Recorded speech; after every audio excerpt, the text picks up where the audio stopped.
Assalamualaikum warahmatullahi wabarakatuh. Selamat siang kami ucapkan kepada seluruh petani kopi Indonesia tanpa terkecuali. Di edisi kali ini saya itu akan memberikan suatu tutorial bagaimana kita akan melakukan sebuah penyimpanan bahan untuk tahun depan yang akan berbunga. Dan di hadapan kami kali ini ada suatu batang kopi Tugusari, yang mana Tugusari ini perawatannya tidak sama halnya dengan kopi-kopi yang lain. Terkadang yang ini kalau Tugusari terlalu full dia gak sanggup keluar bahan. Itulah kekurangan dari Tugusari. Tetapi kalau ketika dia ngatum, ketika dia full, gak ada satupun klon yang bisa menandingi klon Tugusari ini dari segi bobot dan dompolannya. Sebelum nonton channel kami kali ini, sebaiknya jangan lupa di like, komen, dan subscribe bagi channel kami. Semoga channel kami ini bisa berkembang, bisa menjadi sebuah edukasi bagi teman-teman sahabat seprofesi petani kopi. Begini ketika saya akan melakukan sebuah penyimpanan bahan untuk klon Tugusari. Jadi yang kecil-kecil seperti ini, yang masih memasuki satu ruas di bulan-bulan 11 ini, yang masih seperti ini, di bulan 11 ini sudah bisa kita nobatkan kalau yang ini akan menjadi bahan untuk tahun depan. Ini untuk Tugusari. Entah untuk klon-klon yang lain. Kalau untuk Tugusari di kebun kami baru saya lakukan penyimpanan bahan di bulan 11 ini. Dan bahan ini sebaiknya kita biarkan terlebih dahulu hingga ini bisa memasuki 3-4 ruas, baru kita bisa lakukan pemilihan bahan ataupun dalam segi bahasa milenial itu sortasi bahan, yang pada intinya yaitu pemilihan bahan yang seperti ini. Kita biarkan terlebih dahulu. Ini bisa mencapai 3-4 ruas. Kalau itu bagi teman-teman yang masih kurang paham akan karakter dari semua klon. Maksudnya kalau dari titik tumbuhnya itu bisa kita biarkan terlebih dahulu, dia akan menjadi tunas ranting ataupun menjadi bahan balik. Kalau belum paham bisa kita biarkan terlebih dahulu. Tetapi kalau sudah paham bisa kita simpulkan sudah. Jadi meskipun kecil-kecil yang seperti ini, kalau sekiranya searahnya itu sudah mau balik arah, akan menjadi tunas balik, itu sebaiknya kita lakukan pembuangan dulu. Tetapi kalau yang masih belum paham dengan karakter-karakter dari semua ranting, sebaiknya kita biarkan terlebih dahulu hingga mencapai 3-4 ruas, baru kita gampang untuk melakukan sortasi bahan di situ. Dan yang seperti ini sudah bisa kita nobatkan sebagai bahan untuk 2024. Ini akan berbuah dan ini akan berbunga di 2023 nanti. Kalau bisa bahan ini bisa kita dekatkan dengan as, dengan sumbu seperti ini. Tujuan itu kenapa? Karena nutrisi itu bisa cepat terserap untuk bahan-bahan produksi itu kalau bahan ini dekat dengan sumbu seperti ini. Itu tujuan pertama. Tetapi pada intinya bahan ini kalau yang dekat itu tidak bisa tumbuh, kita bisa manfaatkan yang agak lebih jauh, gak jadi masalah. Tidak harus yang dekat. Kalau kita nunggu yang dekat, sedangkan yang dekat itu tidak bisa tumbuh, mau kita buang yang jauh. Ya, yang jelas tahun depan kita mengalami penurunan dalam segi produksi. Yang ini tujuan kami untuk memelihara seperti ini akan saya gantikan as yang ini. Karena ini sudah agak tua asnya, jadi yang ini kemungkinan besar yang ini sulit sekali untuk tumbuh bahan-bahan baru. Makanya saya pelihara kembali yang ini, dan yang ini akan saya jadikan as untuk yang mempunyai ruang ke sebelah sini. Itu tergantung dari skill kita sudah seperti itu.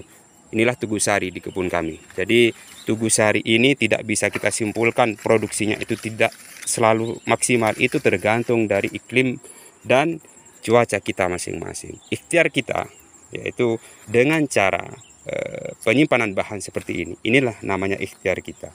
Masalah rezeki itu bukan urusan kita. Yang penting kita selalu ikhtiar kita dengan penyimpanan bahan yang sekiranya bahan itu bagus dan sekiranya tidak mengalami tumpang tindih. Itu aja. Jangan hanya terpaku dalam bahan itu dalam satu batang itu harus berapa, tidak. Itu bisa kita maksimalkan, bisa kita sesuaikan dengan usia batang itu sendiri. Kalau sekiranya batang ini bisa menampung bahan itu sampai 15 ranting ataupun 20 ranting, mengapa kita harus memelihara bahan hanya cuma 5-6 ranting? Kalau sekiranya ini bisa berproduksi maksimal.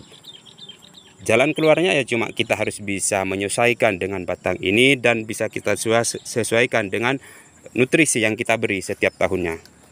Inilah Tugu Sari di kebun kami yang masih bisa dibilang selalu stabil setiap tahunnya.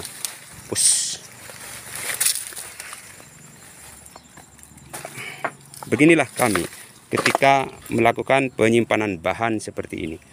Jadi bahan itu diusahakan agak lebih dekat dari sumbu seperti ini. Ini sumbunya, ini asnya.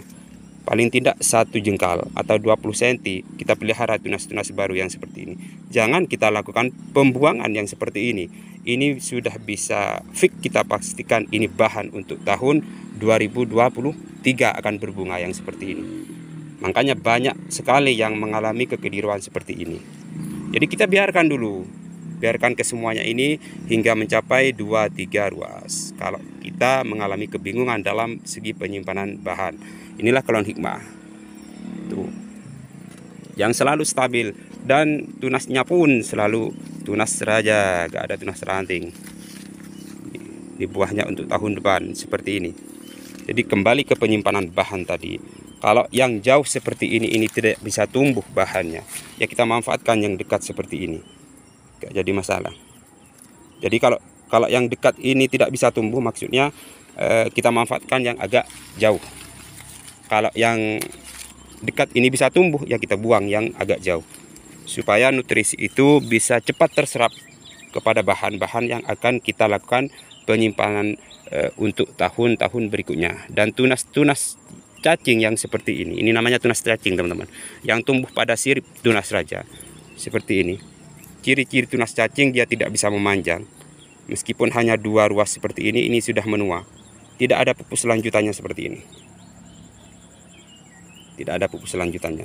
Ini kesemuanya harus dilakukan pembuangan. Ya harus rajin memang ke kebun. Jadi sirip-sirip yang ada di tunas raja itu yang mengeluarkan tumbuh tunas-tunas seperti ini, sebaiknya kita lakukan pembuangan terlebih dahulu. Ini secepat mungkin kalau seperti ini. Ini tunas pengganggu bagi buah. Inilah buahnya. Tahun kemarin bisa dibilang ya stabil masih. Tahun ini ya alhamdulillah masih bisa dibilang stabil juga. Dan ini masih memasuki B1 teman-teman. Yang ini pada titik awal tumbuh kemarin.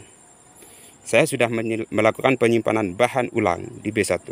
Ini banyak yang beranggapan tidak boleh penyimpanan bahan di B1. Itu pada intinya pada teori yang biasa teman-teman terapkan maupun teman-teman yang lain. Tetapi kalau saya pribadi tidak. Selagi masih ada ruang, selagi masih ada untuk berkembang dari tunas-tunas ini, tidak akan mengalami tumpang tindih. Mengapa kita harus pelihara bahan ini, harus nunggu di B2? Kalau saya seperti itu. Yang penting pada intinya ini tidak searah dengan lanjutannya seperti ini. Ini yang masih memasuki B1 sudah seperti ini teman-teman. Dan lanjutannya ini hanya toleransi nanti. Untuk tahun-tahun berikutnya bisa kita pelihara dan bisa kita buang. Tergantung dari kemauan kita. Kalau ini sudah tidak layak untuk berproduksi, ya kita buang. Kalau masih layak untuk berproduksi, ya kita pertahankan. Kira-kira seperti itu. Sekian dari kami. Kurang lebihnya saya mohon maaf. Sekali lagi jangan lupa like, komen, dan subscribe bagi channel kami. Sekian. Assalamualaikum warahmatullahi wabarakatuh.